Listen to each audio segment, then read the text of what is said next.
la Chine et la Russie sont frappés par le déclin démographique. Aucune n'aura la force pour mener de grands projets impériaux comme en 1914 ou 1939. Face à l'échec de l'hégémonie globale, la stratégie américaine se replie sous le contrôle de ces zones de vassalité immédiate, l'Europe occidentale et le Japon. Todd utilise le mot colonie, c'est dur. L'Europe a perdu toute souveraineté, monétaire à la BCE, militaire à l'OTAN, commerciale aux règles de l'Union européenne. Les demandes de Trump, payées pour la protection américaine, ne sont pas une négociation, mais un racket, d'après M. Emmanuel Todd. L'économie imposée à l'Europe, on l'a forcé à acheter une énergie chère et à suivre des sanctions destructrices. Ce Chinois de Malaisie offre une perspective d'une grande finesse. L'Asie du Sud-Est, région façonnée par la nécessité de naviguer entre les grandes civilisations, a développé une approche pragmatique. Son principe, donc de l'océan, n'est pas idéologique, mais pratique. Défendre des intérêts communs de stabilité et de développement. Le cas de Singapour coûteuse pour tous. Passons au dernier acte, laissons une perspective. Pour une raison humble. Paul Kennedy, se méfie des prédictions déterministes. Il reconnaît que son propre ouvrage avait une saveur inévitabiliste. Réviser son travail aujourd'hui, c'est réintroduire la contingence, le libre arbitre des acteurs, le rôle des accidents. Il cite un proverbe, celui qui prédit l'avenir et a raison n'est pas intelligent, il a juste de la chance. Il met aussi en garde contre les analogies historiques simplistes, évoquées systématiquement en 1914 pour les relations sino-américaines et trompeur. L'exemple du Japon dans les années 80 est un avertissement. Son livre y était perçu comme annonçant le Japon numéro 1. Les décennies perdues qui ont suivi rappellent qu'une photographie des tendances à un instant T ne permet pas de prédire la trajectoire. Quels sont les scénarios prospectifs? Il y en a plusieurs qui se dessinent. Il y a le scénario du cauchemar. Défaite en Ukraine, suivi d'un deal USA-Russie qui s'esquisse, pendant que les États-Unis renforcent leur contrôle sur l'Europe de l'Ouest. Parallèlement, crise à Taïwan dégénérant en guerre ouverte. Scénario numéro 2, de l'effondrement chaotique, rupture politique en Europe, effondrement désordonné de l'Union européenne, c'est peu probable à mon avis. Ensuite, un scénario de la paix, de la faiblesse, épuisement mutuel conduisant à un statu quo gelé, une compétition économique larvée. Et le scénario de l'agence régionale, les puissances moyennes maximisent leur marge de manœuvre, refusant de choisir un camp. C'est peut-être l'option de qui? Du Maroc. À décider par le Maroc. Donc, pour conclure, revenons à notre question initiale. Faut-il encore croire à la raison? Ma réponse est oui, mais à une raison transformée, consciente de ses limites et de ses tragédies. La raison qui a cru pouvoir façonner le monde à son image, par la fin de l'histoire, Fukuyama, la globalisation heureuse ou l'exportation militaire de la démocratie, cette raison-là fait faillite. Elle a fait faillite. Elle a buté sur la réalité des cultures, des intérêts nationaux, des passions humaines. La raison qui peut nous guider au bord du gouffre doit être tragique à la manière de Miesheimer. Elle doit reconnaître que les intérêts légitimes peuvent entrer en conflit insoluble. Elle peut être historique et humble, à la manière de Kennedy, identifier les tendances sans se prendre pour une prophétie. Ancrée dans nos réels aussi, à la manière des indicateurs de Toth, elle doit préférer cette raison-là, les données matérielles au récit enchanté. Et enfin, elle pourrait être pragmatique et pluraliste à la manière de Lassion. Elle doit chercher des accommodements, préserver des espaces de diversité. Le gouffre vers lequel nous marchons n'est pas celui de l'absence de raison, c'est celui d'une raison fragmentée, myope, devenue folle car déracinée de tout projet humain partagé.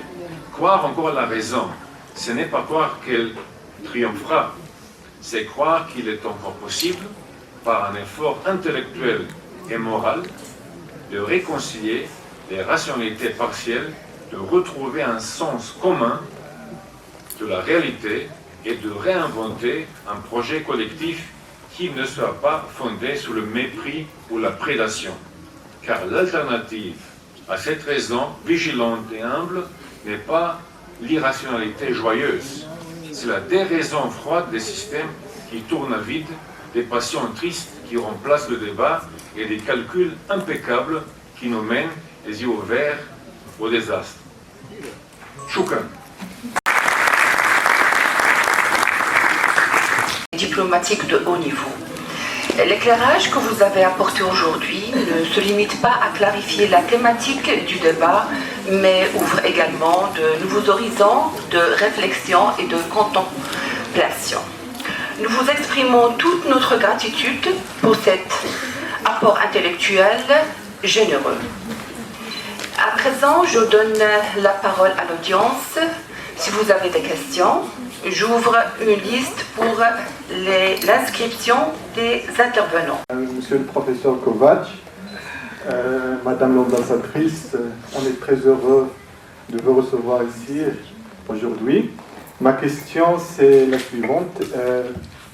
Dans une perspective chrétienne, comment vous voyez la place du Maroc dans ce désordre mondial? Merci infiniment. Je m'appelle Boukra, je suis deuxième année master étudiante en master ingénierie économique et financière publique. Alors j'ai beaucoup de questions mais à préparer à l'avance. Alors, pour ma question, alors j'ai 3 questions. Quel rôle voyons-vous pour le Maroc dans la stabilité régionale et la coopération euro-méditerranéenne? Alors, la deuxième question, c'est comment les pays du Sud peuvent-ils mieux se positionner dans un ordre mondial multipolaire? Alors, la dernière question, prof. Miro Kovač. Concernant le retour de la géopolitique classique, pensez-vous que la rationalité peut redevenir un moteur de la coopération internationale dans un système aussi fragmenté? Et merci. Pour la clarté de votre intervention. Ma question c'est, pensez-vous que la complexité de l'ordre mondial actuel découle en partie de l'influence que l'Occident, notamment les États-Unis, exercent sur l'orientation des politiques publiques des Nations Unies, orientant ainsi l'organisation vers des principes essentiels occidentaux? Il y a 2 questions simples.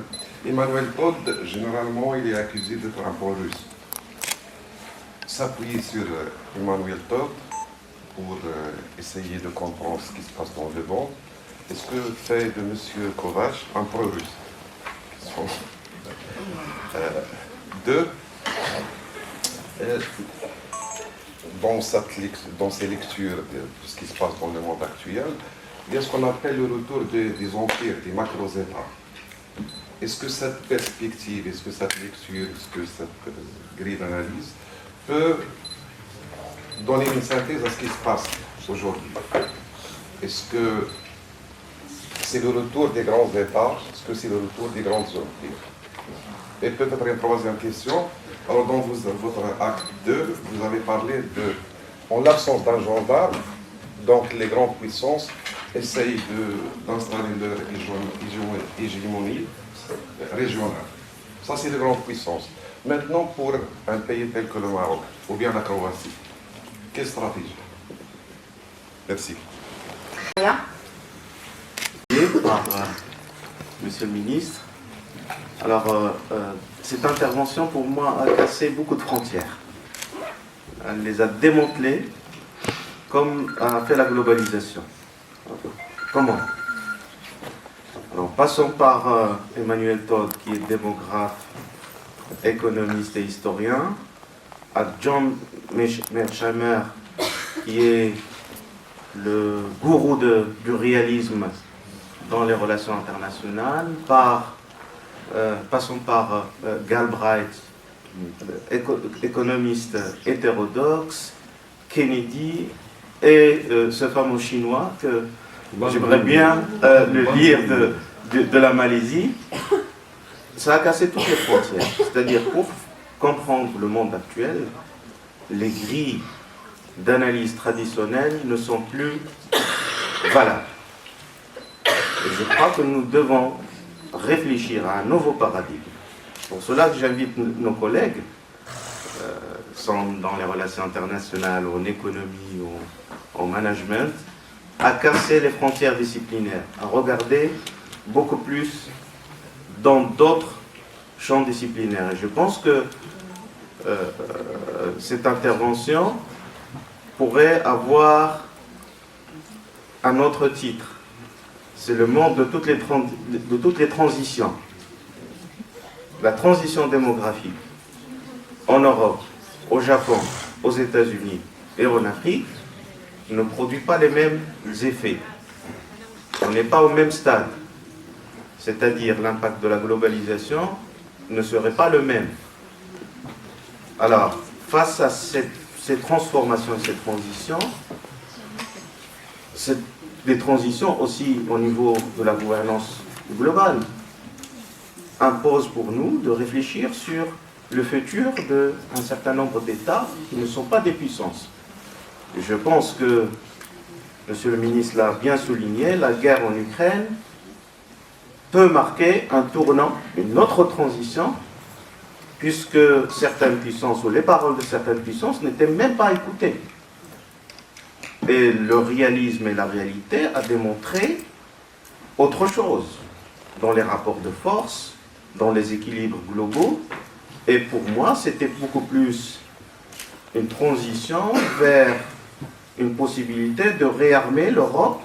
Et on a utilisé l'Ukraine pour gagner du temps, justement, pour reconstituer d'autres puissances. Dans ce cas, face à ces transformations, comment on peut bâtir de nouvelles alliances? Alors on parle du Sud global. Sud, parce que même dans le Nord, il peut y avoir plusieurs Suds. Au Sud, il peut y avoir du Nord. Et donc, le Sud global, comment peut-il être une configuration d'alliance dans le monde du futur? Merci. Qui s'intéresse à la géopolitique internationale, sur la bord et précise de l'ordre international, pensez-vous que l'ordre international actuel entre réellement dans une phase post-institutionnelle, on peut encore être sauvé par des réformes profondes? Deuxième question sur le rôle de la raison de la politique internationale. Dans un contexte où les émotions dominent souvent le débat public, comment la raison peut-elle influencer la prise de décision politique? Et à la fin de question, à propos des ordres géopolitiques mondiaux, quelles sont les tensions estimées les plus dangereuses pour la période 2025 et 2027, l'Europe de l'Est, le Moyen-Orient ou l'Asie-Pacifique, et pourquoi? Et merci. Je salue aussi la dynamique de notre faculté, la dynamique d'encadrement. Alors, comme vous avez dit, M. Kovac, la guerre est une déstabilisation sociale, économique et politique aussi. C'est pour cela que je pose ma question sur les perspectives du Maroc en tant qu'économie émergente face à toutes ces tensions et défis extérieurs. Alors, face à toutes ces menaces, surtout des pays du Sahel et du Sahara. Merci bien. Vous avez déclenché la guerre de l'Ukraine. Ma question, c'est la suivante. Est-ce que vous trouvez que la guerre de l'Ukraine peut être un déclencheur principal sur la guerre mondiale? Comme le doyen a dit, il y a des transitions. Est-ce que il doit être une guerre pour avoir une transition globale? Merci. Sinon, la langue de bois, ça ne m'intéresse pas. Sinon, je suis fréquemment aussi dans les médias mainstream en Croatie, où je peux aussi articuler mes pensées. Voilà. Mes pensées dont je veux qu'elles soient émancipatrices. Et je ne peux que saluer les réflexions de M. le doyen qui a lancé aux étudiants présents de penser de manière émancipatrice. Hein? Il faut essayer d'avoir beaucoup de regards différents. Donc moi, ce que je fais, je lis la presse occidentale, la presse croate, la presse anglo-saxonne, américaine, britannique, française, mais de temps en temps, je lis aussi un peu la presse chinoise et russe, pour prendre un peu, pour voir ce qui se passe dans le monde, parce que la vision russe, chinoise est différente de notre vision occidentale. Donc si moi je veux les comprendre, je dois essayer de comprendre ce qu'ils écrivent, ce qu'ils pensent, hein, sans nécessairement être d'accord avec eux. Hein, mais il faut essayer de comprendre. Ça vaut aussi pour le monde arabe. Hein, il faut essayer de comprendre. C'est quoi la perspective du monde arabe, du Maroc et d'autres pays. Considération secondaire. Okay. C'est pourquoi M. Trump a décidé de trouver des solutions. Maintenant, le plan pour Gaza, on va voir si ça va marcher. Mais pour lui, pour les Américains, ce sont des théâtres d'opération secondaires. Parce que le théâtre d'opération primaire est la Chine. Et ça a commencé avec Obama. Parce que c'est structurel, il faut commencer toujours la structure qui impose à vous certaines décisions. Donc, parce que la Chine a commencé à se développer de manière assez rapide il y a 15 ans. J'étais à Harvard il y a 15 ans, c'était en 2009. Et là, c'était un cours sur National International Security. Et là déjà, il y avait un cours sur le duopole, hein, États-Unis-Chine, il y a 16 ans. Aujourd'hui, on voit que c'est devenu la réalité. Donc, déjà Obama, il a parlé de pivot to Asia, sous Obama. Donc, ce sont les structures, la transformation des structures économiques globales.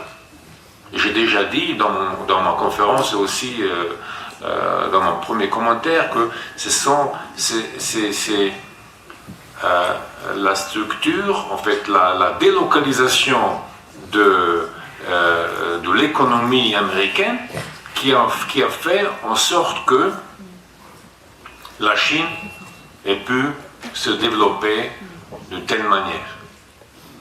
Donc, ce sont les États-Unis qui ont aidé la Chine à devenir un géant mondial sur le plan politique et économique. Et aujourd'hui, les Américains le disent ouvertement.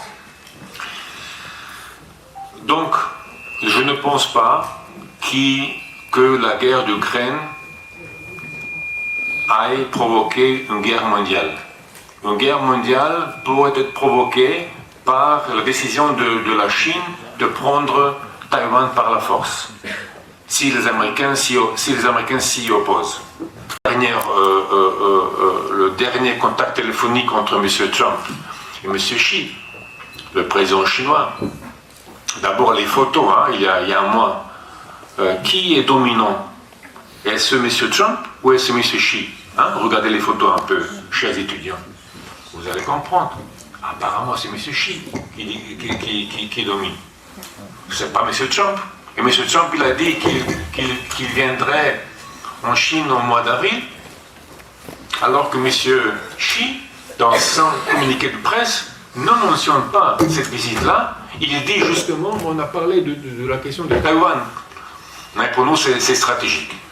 Taïwan, on va prendre militairement ou pacifiquement. Voilà, c'est la réalité. Donc, je ne pense pas que ce soit réaliste qu'il y ait une guerre entre les États-Unis et la Russie, une guerre nucléaire.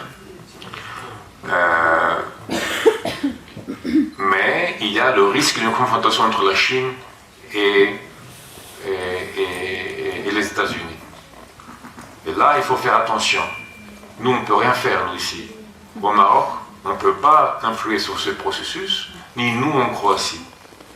Mais il se peut qu'il y ait des fautes, d'erreurs d'appréciation, et qu'il y ait un incident, comme par exemple en 1914, à Sarajevo, où, par exemple, on oublie fréquemment que la Première Guerre mondiale a failli éclater au Maroc, avec la crise d'Agadir, entre Français et Allemands. Donc ça a été reporté. Ensuite, elle a éclaté en 1914 parce qu'on voulait combattre.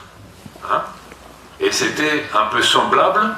Il y avait l'Allemagne, qui était en quelque sorte la Chine d'aujourd'hui, et il y avait les Britanniques, en quelque sorte les Américains d'aujourd'hui. Donc il y a des mécanismes d'alliance. Ensuite, de Todt. Les thèses de Todt ne sont pas forcément les miennes. Je l'ai utilisé pour provoquer, pour qu'on réfléchisse ensemble, pour qu'on discute ensemble. Mais il faut dire concernant Todt, que Todt a quand même bien étudié les structures sociales et économiques de l'Union soviétique. Il est un des rares à avoir pronostiqué les fondements de l'Union soviétique. Et Todt, qu'est-ce qu'il fait? Il n'y a pas que Todt. Il y a par exemple un chercheur britannique, écossais, naturalisé américain qui s'appelle Ferguson. Ferguson, qui habite aux États-Unis, qui est maintenant professeur au Texas, Neil Ferguson, qui s'est fait les siennes, les thèses de Todt, sans le citer. Et moi, ce que j'ai fait aujourd'hui, je cite certaines personnalités. Parce que Hudson, par exemple, il est très bien, mais Hudson ne cite pas la personne qui a la première bien identifié les spécificités du modèle économique et social américain et les changements de ce système américain. C'est quelqu'un dont on ne parle pas. C'est Carroll Quigley. Carroll Quigley, un professeur à Georgetown University, et M. Bill Clinton en 1992, quand il a été élu candidat des démocrates aux élections présidentielles, il l'a remercié publiquement. My mentor, Carroll Quigley, qui a écrit un livre qui s'appelle The Anglo-American Establishment, et un grand livre de plus de 1000 pages, Tragedy and Hope. Il faut lire. Vous pouvez l'acheter, c'est en anglais. Qui parle de la financialisation de l'économie américaine il y a 100 ans, avec JP Morgan. Sinon, M. Hudson a travaillé pour JP Morgan. Ce sont des gens sérieux. Donc, ce sont des pistes de réflexion de M. Todt, de Hudson. On n'est pas obligé de suivre ces pistes de réflexion, mais elles nous aident, ces pistes de réflexion, comme l'a dit M. le doyen, d'essayer de mieux comprendre le monde, qui est tellement complexe. Pour le Maroc, je pense, je le dis pas parce que je suis invité, je parle ici à vous, je suis à Rabat, c'est un cadre stimulant, je le pense vraiment. Je pense que le Maroc mène une politique habile et intelligente. Et je le dis aussi il y a un an, moi c'est ma pensée de voir les choses, c'est au leadership, au roi du Maroc de déterminer les grandes lignes politiques, plan international, économique, etc., démographique, social. Il faut faire attention à ce que l'économie marocaine ne devienne trop financiarisée. Ça, c'est important. Il faut regarder comme les Chinois le font. Les Chinois, comme le dit Hudson, ils ont copié le modèle de l'industrialisation occidentale. Mais les Chinois n'ont pas encore permis la financiarisation du modèle économique qu'ils ont. C'est très important, très important.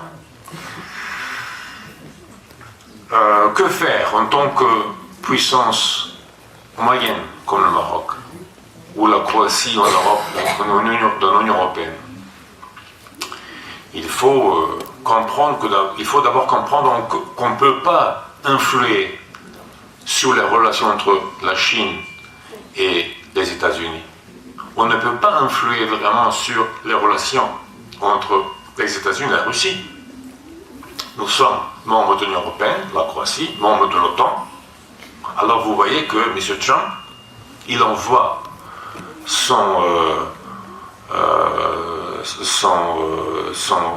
le mari de sa fille, M.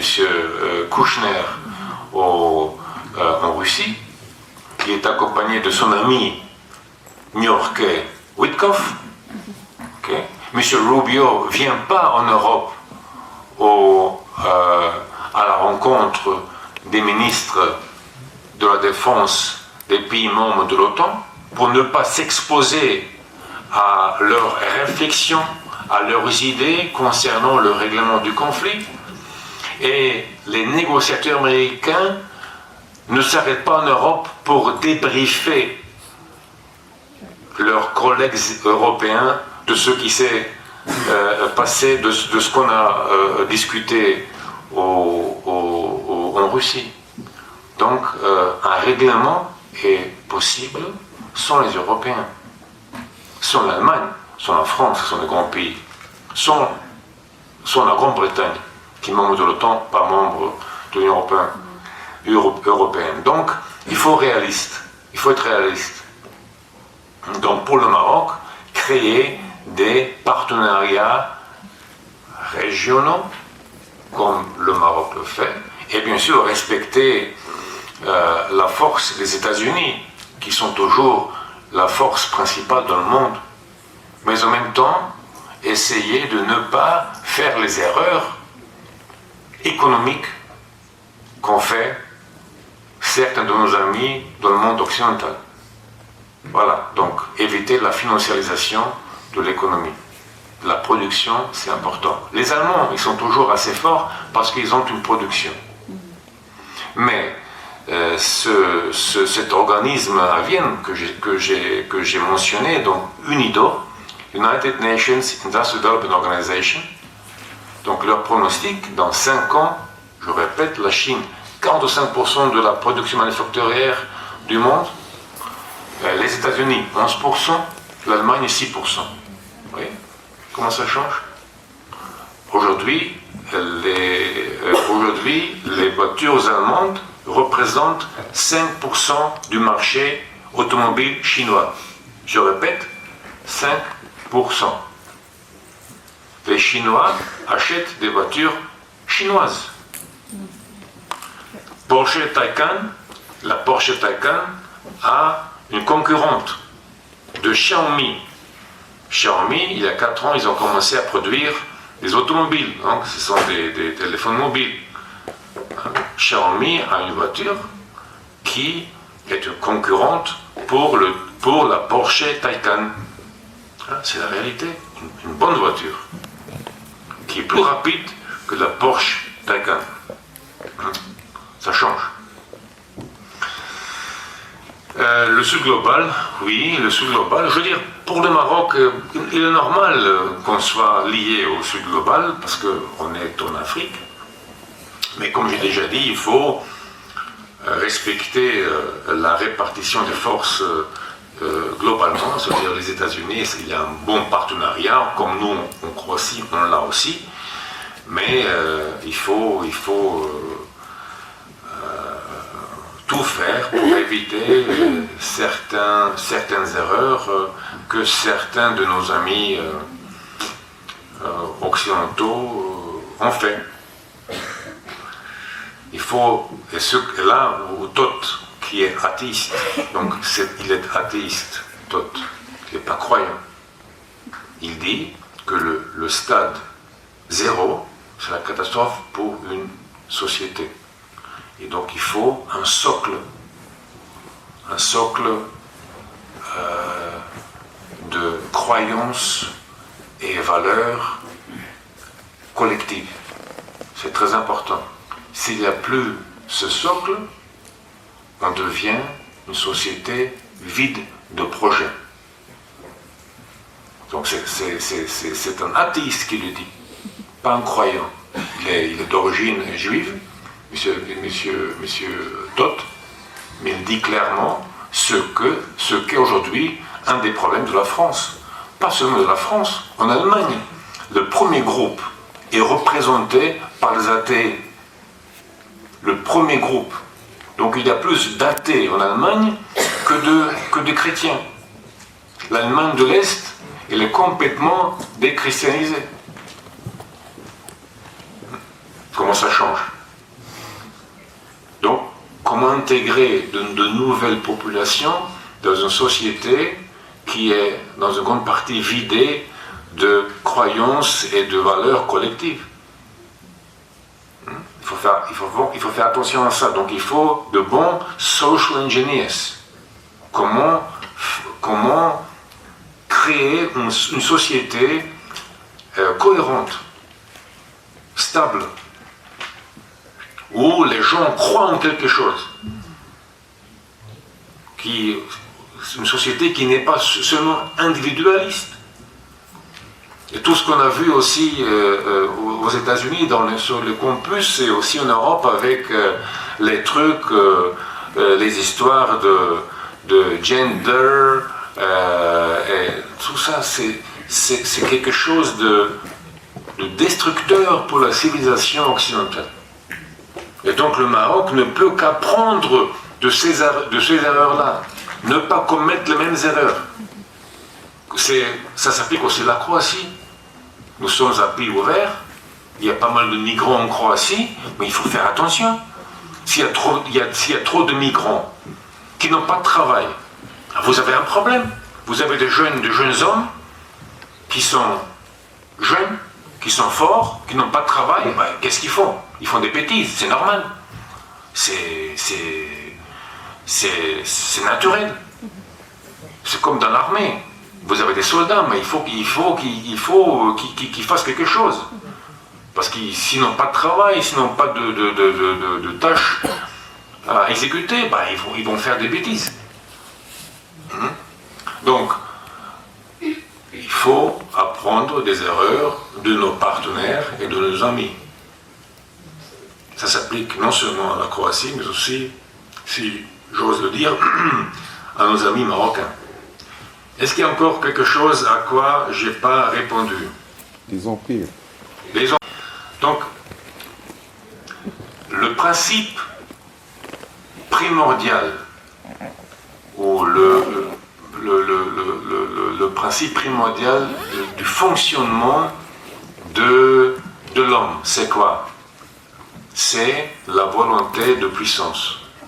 Der Wille zur Macht, en allemand. Der Wille zur Macht. Will to power. Ça se manifeste sous différentes formes. Quelqu'un est journaliste. C'est quoi sa tendance? Écrire de bons articles. Être un bon journaliste à la télévision. Quelqu'un est joueur de foot ou joue au basket. Il gagne sa vie comme ça. Qu'est-ce qu'il veut? Il veut être un bon joueur de foot. gagner beaucoup d'argent. Quelqu'un étudiant, la tendance normale est quoi? Obtenir son diplôme, ensuite travailler, être professeur, gagner de l'argent, oui, mais aussi avoir de bons articles publiés, écrire des livres. Vous êtes homme politique, vous voulez être fort, vous voulez être puissant, vous voulez régner. Et ça s'applique aussi aux États. Un État veut être fort. La tendance, c'est quoi ici au Maroc? Vous voulez dire non, le Maroc, ça va. Ah, on s'en fout là. Le développement économique, c'est pas important, ça viendra. Non, il y a une ambition. On veut une vie meilleure. On veut un standard plus élevé. On veut pouvoir voyager. Pour cela, il faut de l'argent. Donc, il y a une tendance naturelle de croître. Et c'est pourquoi cette bêtise de zero growth, c'est pas normal. C'est pas logique. Parce que c'est comme Sarkozy. Maintenant, il n'est plus en prison, mais il y a 20 ans, il a dit une fois, vous voulez gagner plus, ben, il faut travailler plus. Je ne peux pas gagner plus et travailler moins. C'est pas logique. Donc, the will to power, la volonté de puissance, der Wille zur Macht, Nietzsche, on a écrit, oui, mais il a copié Schopenhauer, un autre philosophe allemand, c'est le principe primordial. Et ça s'applique aussi aux États. Et donc, les Chinois, ils ont un modèle qui, pour l'instant, marche bien. Ils veulent devenir un hégémon régional. Ils veulent se débarrasser des États-Unis en Asie du Sud-Est. Ils veulent remplacer les Américains en Asie du Sud-Est. Ils sont présents en Amérique latine. Ils sont présents en Amérique du Sud. Au Venezuela, ils sont présents. Ils sont présents avec les Russes dans d'autres pays en Amérique du Sud. Ils sont le premier partenaire commercial des pays d'Amérique du Sud. Le premier partenaire. Et le deuxième d'Amérique latine. Hein? Donc ça change. Et les Américains, logiquement, eux aussi, will to power, volonté de puissance, der Wille zur Macht, qu'est-ce qu'ils veulent? Rester la puissance principale du monde. Et automatiquement, c'est ça la tragédie dont parle Messheim, réaliste offensif. C'est pourquoi, là, on ne peut qu'espérer qu'il y aurait plusieurs forces, plusieurs puissances mondiales, mais suffisamment faibles pour qu'il n'y ait pas de confrontation. Et entre-temps, vous ici au Maroc, et nous en Croatie, avoir de bons partenariats, avoir de bons modèles économiques qui vont permettre à la population de pouvoir vivre d'une manière solide et permettre à la population une vie imprégnée de dignité et de fierté. Merci beaucoup, shukran. L'ensemble des participantes et participants, je tiens en cette fin de colloque à exprimer notre profonde gratitude à Monsieur le Ministre pour la richesse de son exposé, la générosité de son partage scientifique et la clarté de ses analyses lors d'une prochaine rencontre scientifique, Inch'Allah. Monsieur le ministre, à la fin, il y a une tradition chez nous, les Marocains, il y a un petit présent pour vous. Et cette fois-ci, ça va être un petit trophée avec votre...